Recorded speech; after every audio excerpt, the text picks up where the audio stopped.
From disco pop to psychedelic pop, let's talk about some of the influences on radical optimism.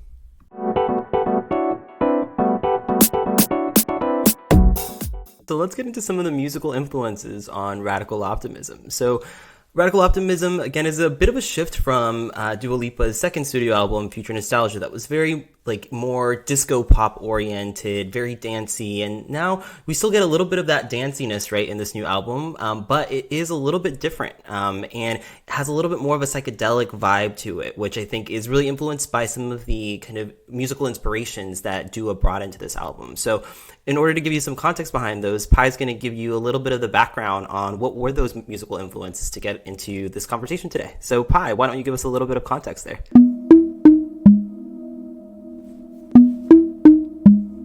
Sure thing, Arturo. Dua Lipa's transition from future nostalgia to radical optimism saw her drawing inspiration from a variety of musical influences.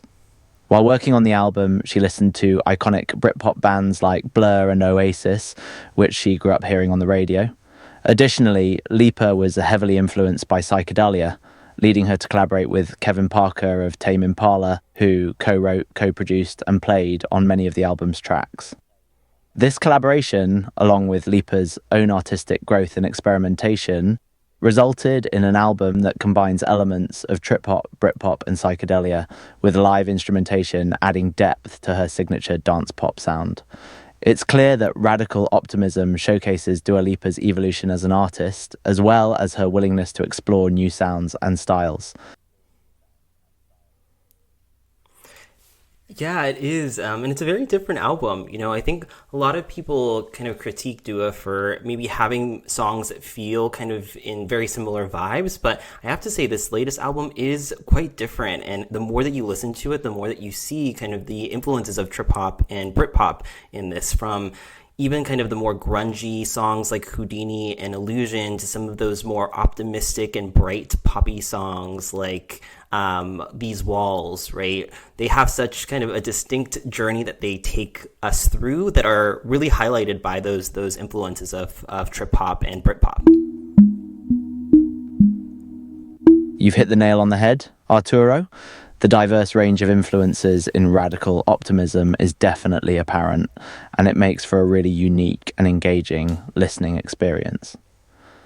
The fact that Dua Lipa can seamlessly blend elements of trip-hop, Britpop, and psychedelia into a cohesive album is a testament to her growth as an artist. Songs like Houdini and Illusion bring out the grittier side of these genres, while tracks like These Walls demonstrate their brighter, more optimistic side. It's this dynamic range that keeps listeners hooked and showcases Lipa's versatility as a musician.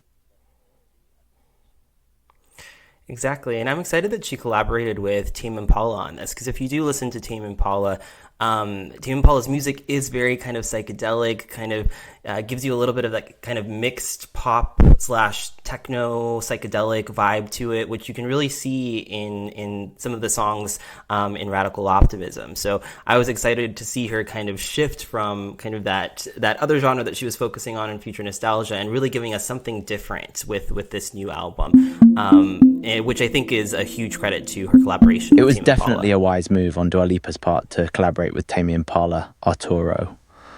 Their unique sound and expertise in the psychedelic genre really helped to elevate radical optimism and give it a fresh, distinctive vibe.